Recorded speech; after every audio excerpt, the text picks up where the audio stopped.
Hey guys, this is a solo episode today where I'm going to be talking specifically to current and aspiring business owners, I guess more importantly in the service industry, but it can absolutely cater to everybody. I really just want to touch on charging your worth and really understanding how to set your prices and how to enforce them with your customers and with your clients and what that looks like for you guys. I know a lot of you have been doing it a bit tough in the last few years, especially with cost of living on the rise and everything else in between. So I just want to make sure you guys are feeling confident and happy and excited. And if you think you are too cheap or you're maybe not as tough as you want to be with your clients, this is an episode for you.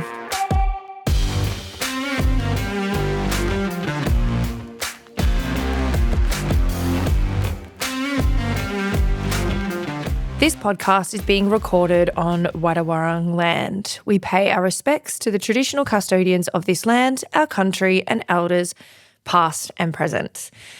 I'm Cait Muir, and thank you for listening to my episode today. Today is a solo pod, and it is one for the current and I guess aspiring business owners, probably speaking more to the people in the service industry. But if you're not one of them, you can still listen in. But if you are, if that fits you, this is probably one for you.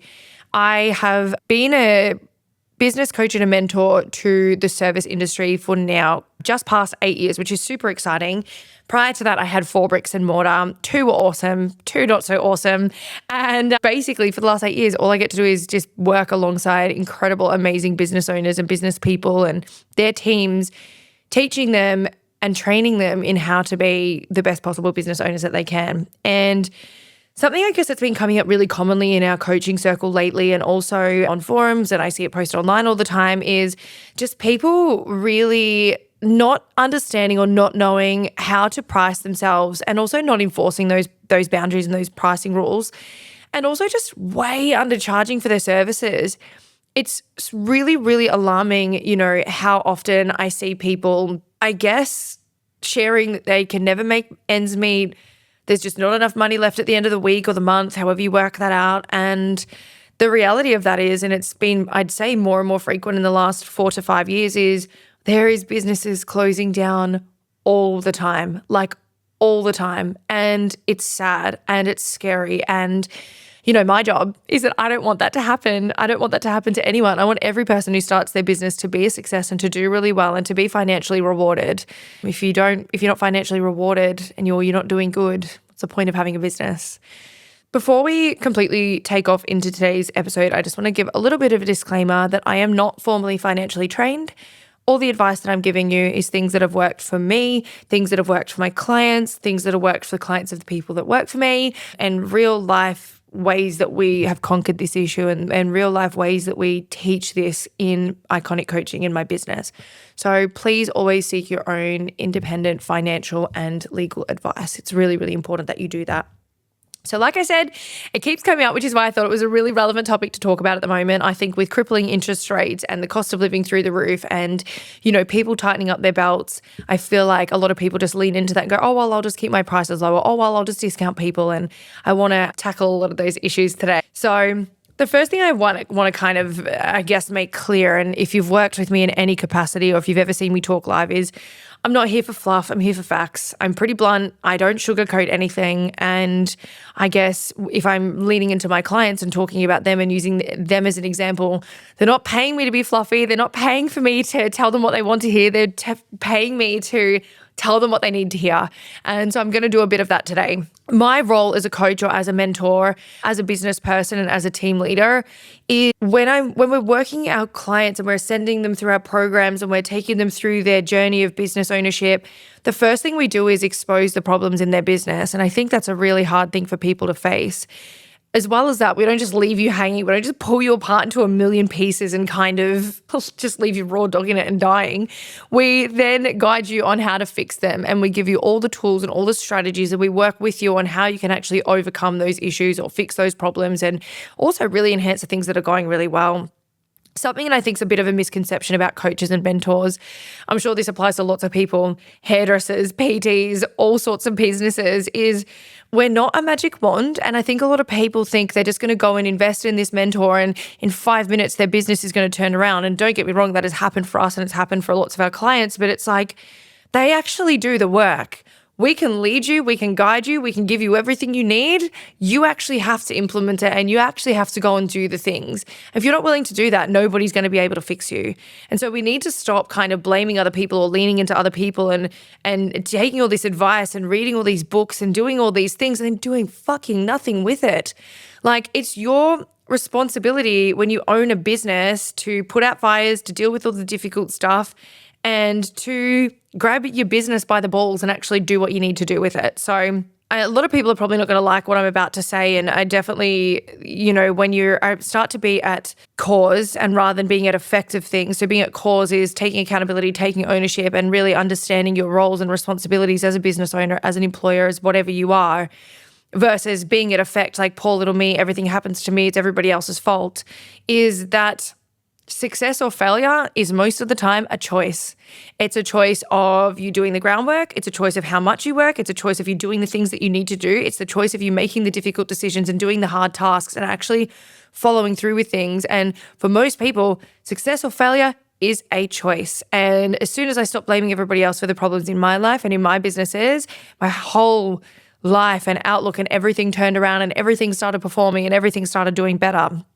So if you're choosing to not price yourself properly, and if you're choosing not to enforce those prices, and if you're choosing to let your clients and your customers, control you and take over you or your staff for that matter, that's on you. Told you I'm not going to sugarcoat it. So anyways, I want to talk a little bit about financial facts, because your business's costs and what you have to charge to be able to cover those costs and enable profit is fact. It is not an if, it's not a but, it's not a maybe, it's not a gray area. It is fact. There are ways you can change your costs. There are ways you can change your prices. There's ways you can change your profit. But at the end of the day, the math don't lie. And for a lot of you guys, the math is not mathing. So we refer a lot to a bottom line. For a lot of people, they call it a break even. They even refer to it as expenditure. Your bottom line is the minimum that your business has to make to cover all of its costs. And that's before you even add in profit. The bottom line is just the break-even point. It's the point where you're like, cool, if I need to make $10,000 in a week to stay above water and I make $10,001, I've profited $1. If you make $9,000 a week when you need to be making $10,000 a week, you're going backwards and you're going into the red by $1,000, which is really scary.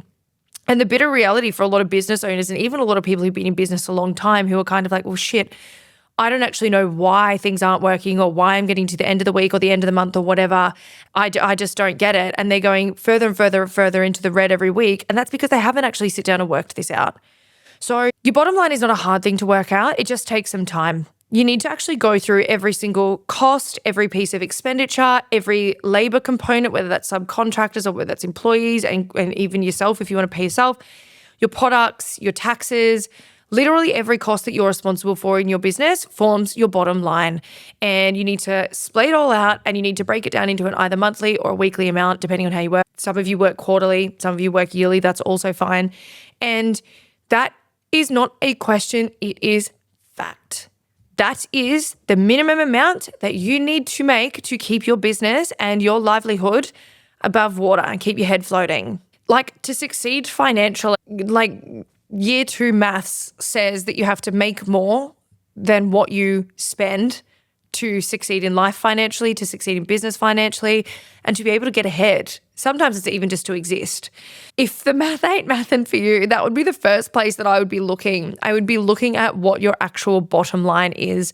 Because if you are earning overall less than what your bottom line or your break even is, you're just going to stay in a never-ending infinity cycle of debt, cycle of stress, and cycle of struggle. And nobody wants to be like that. The first few years of business might be like that, the first few months, but you really should get to a point where your business is booming, your business is thriving, and you don't feel like financially it's constantly a battle of trying to, keep your head above water and stay financially viable. I also want to touch on another topic here, which is about discounting, because I think that a lot of us in the service industry have a real emotional connection to our clients, and I think that's incredibly beautiful, and I feel very privileged that I get to work in a touchy-feely job and a people person job. And, I feel really happy that I get to know people so intimately and get to know their businesses so intimately and get to know all these details of their lives and their inner workings. And I think that's something really incredible. And I know that, when I was working in hospitality, that was true. We got to know all the regulars and we got to talk to them. We got to learn about them. When I owned a salon and when I worked in barbering and hairdressing, that was also true. I got to know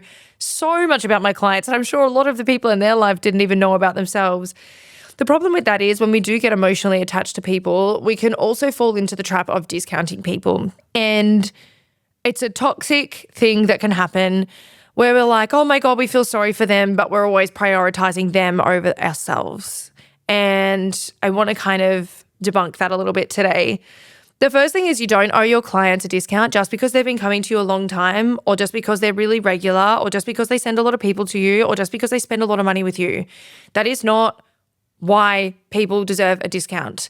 You might do a referral reward or an incentive for spending with you, or a cashback or something like that, and that's fine. But if your client asks for a discount, or if your client requests a discount, or if your client says something condescending like, oh my God, you're so expensive, or oh my God, it's gone up again, they don't respect you. They don't value you. They don't value what you do enough to pay you fully for what it is that you do.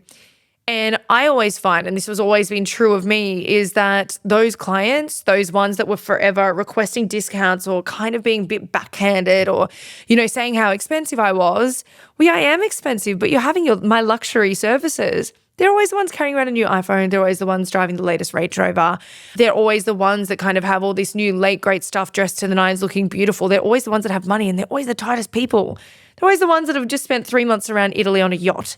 And yet you're here struggling, trying to pay your bills, trying to pay your staff, trying to pay yourself, trying to pay your products, trying to pay everything, because you're giving out discounts to people who actually don't need it and who actually don't deserve it. I said what I said. I also just want to kind of explain, because I feel like this is an important thing to identify, and that is the difference between meeting a budget and asking for a discount. So you might have a customer come to you that's like, you know what, I know I normally have this, but today I've only got this much to spend. What can we do? What they're doing with you is meeting in the middle and saying, this is all I got.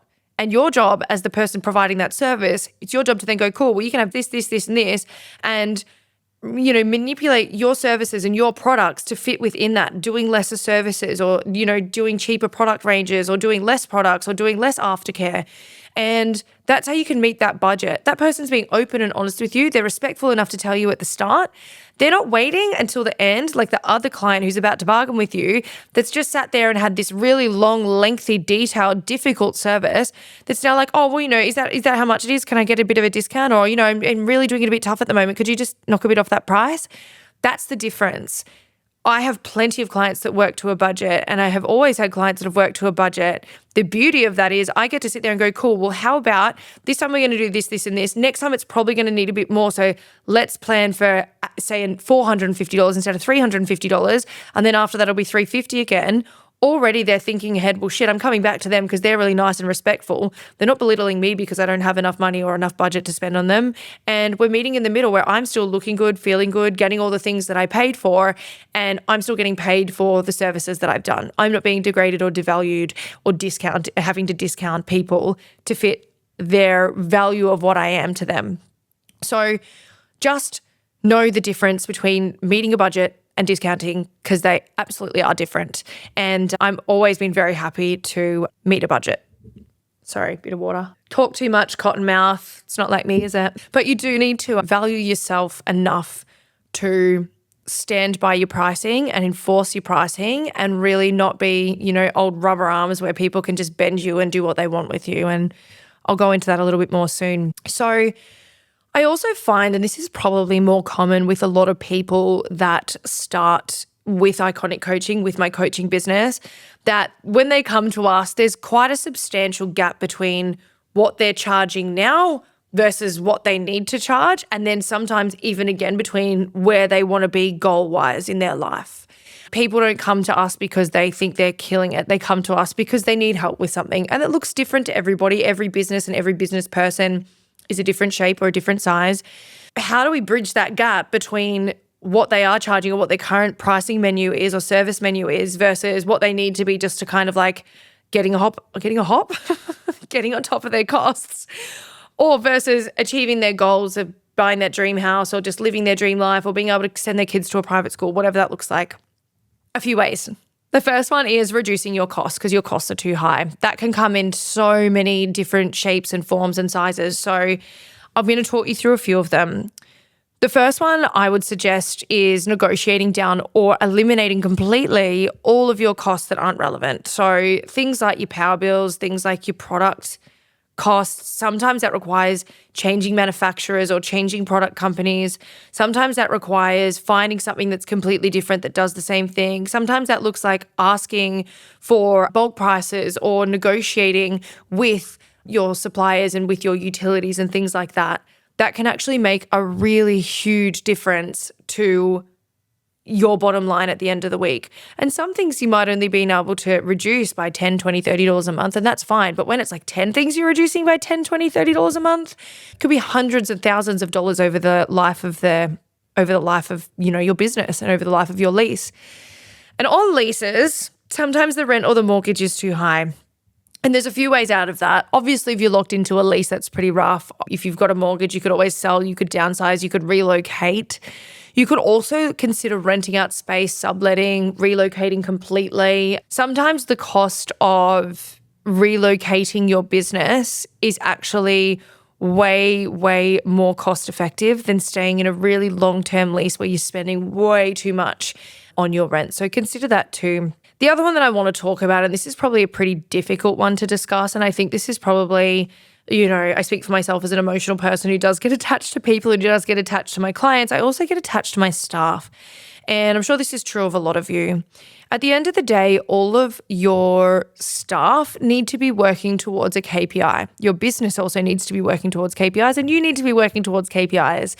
If you can't meet a budget or if that employee can't achieve a result, you cannot employ them. Again, it is math and it is fact. There's no negotiating here. I'm not saying go in and fire all your staff, but I'm talking about, do you have people there that perhaps aren't as, bringing in as much value to your business as others? Do you have people that no matter what they do, they just will not hit their minimum targets or their minimum incentives or their minimum KPIs? Do you have people in your business that have a luxury kind of fatty job because they're the people that you may need to consider cutting down? It's not as simple as just firing people on the spot, and I would never do that anyway. I would always give people an opportunity to raise the bar and come up to where you need them to be, but you need to performance manage those people. You need to set very clear directions about what it is that you need from them and how they can actually pay for their position in your business. And if they can't come up to that and they can't meet that, either their hours get cut down, they get changed to part-time, they get changed to casual, or they get booted. That's just the way that it is. And it sucks and it's hard, but there are so many people that I speak to that honestly just have way too much labor and not enough people to do that. And they're just paying too much for people that are just underperforming and aren't bringing anything to the table. At the end of the day, you employ people and they have a job to do. And if they're not doing that job proficiently and productively, they're not worth having there. You're better off doing it on your own, or you're better off looking for somebody who can fulfill that role that you need them to do. Where unless you're a charity, it's not a business. It is a business and it's not a charity. So, you're running a business. Everyone's got to win. You've got to win as the boss. They've got to win as the staff. And unfortunately, tough decisions have to be made, and that's a part of being a business owner and a part of being the boss. I have found, and this is speaking very generally, most people, if you're spending more than 40% of your revenue on labor, even that's pretty high, you're probably setting yourself up for failure. My barbershop, we aimed to have our labor costs under about 45%. In my last salon that I sold, we had to have our labor costs well under 30%. We always aimed for about 24%. We could cope if it came up to about 30%, but by that stage, we're eating way too much into our profit margin. So again, getting some advice from your accountant or coming to have a chat to us, and we can really work out what that looks like for you. But you unfortunately have to make difficult decisions sometimes, and sometimes that involves letting someone go or, moving someone on or reducing someone's hours until they can catch up. Then you can go from there. The other thing, and this is something that people overlook, and I don't think that they understand a lot of the time, and that is time management.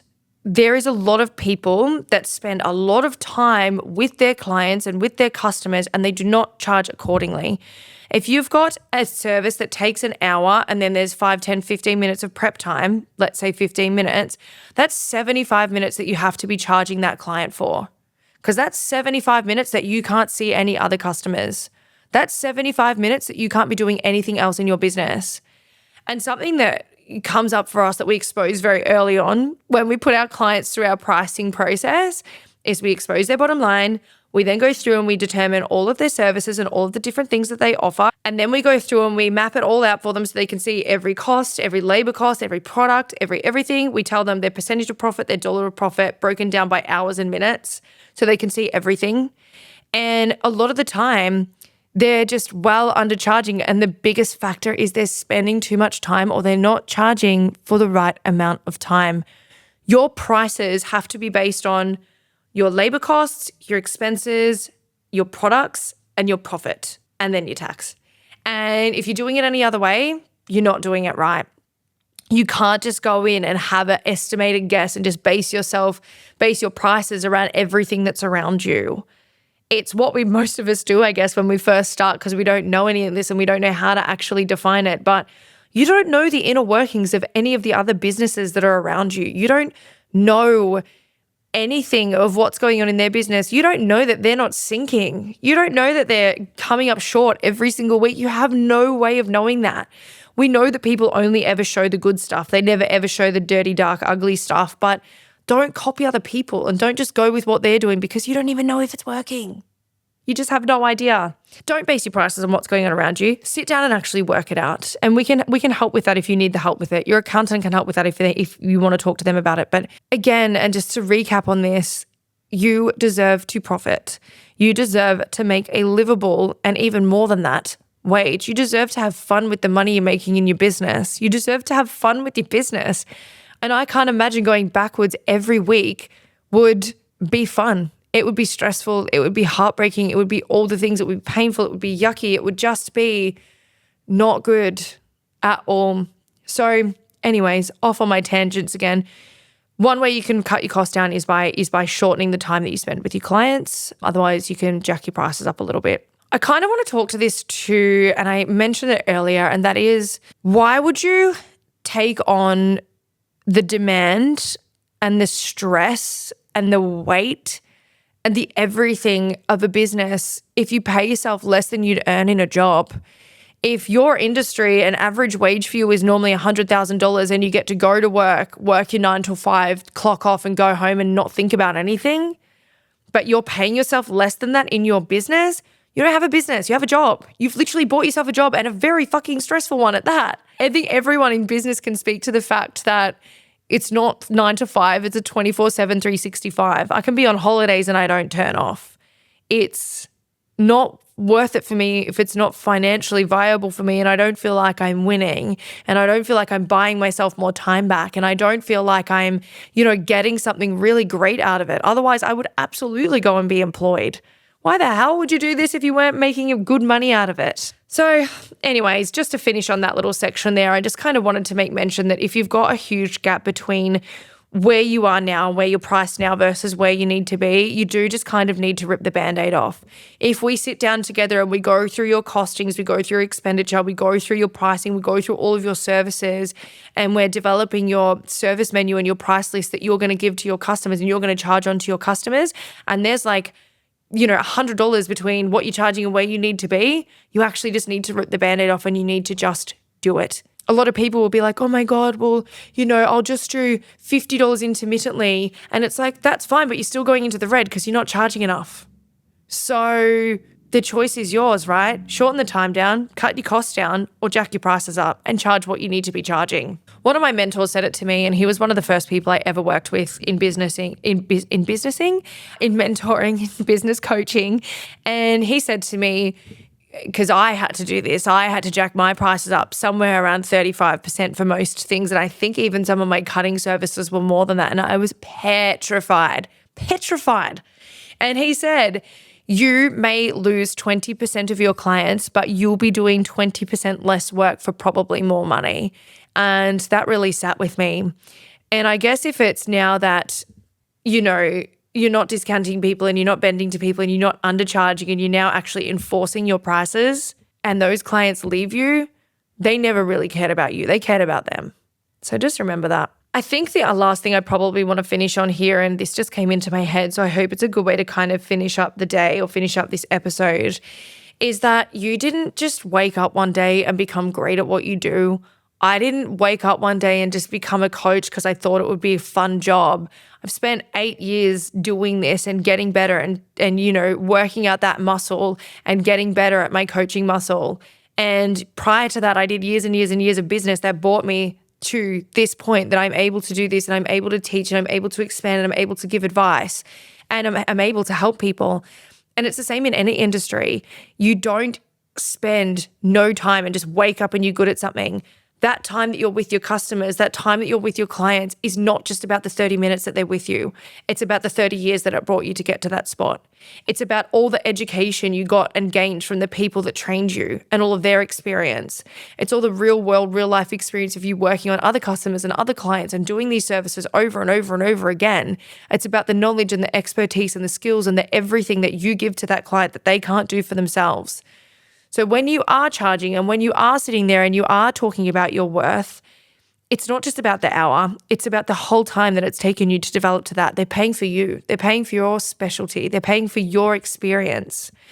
So just know your worth and learn to value yourself and learn to really enforce those prices and those values and those services. So I'm not going to plug to you guys at the end of every episode, but I will do a quick one here. We have an amazing short course called Project Profit, and it's more specifically targeted at salon owners, hairdressing salon owners, beauty clinic owners, barbershop owners, but it is absolutely doable for all businesses, and it's available at iconiccoaching.com. It's a really affordable course. It's also available on payment plans if you're feeling like you need that at the moment. The other option is if you want to have a chat to someone and want us to do a bit of a pricing review for you or a little bit of a business review or maybe just spend some time coaching you or giving you some advice and really talking to you about your problems, come and reach out to us. We offer lots of casual coaching sessions and lots of opportunities around that. So we will give you all the tools that you need to bridge that gap and to make this happen and to also give you the kick up the bum that you need to know your worth and to charge accordingly. You just have to go and make it happen. You know, you can't sit here and keep doing what you're doing if it's not working. That's just not possible. So come and have a chat to us. And I hope this helped you today. And I hope that you can kind of go back and have a bit of a look at your expenses, have a little bit of a look at how you price everything out and really make some decisions about what's worth and what's not and what your future looks like. So thanks again for listening in. I hope this has been really informative and I love you guys and I'm so grateful for each and every one of you. So take care.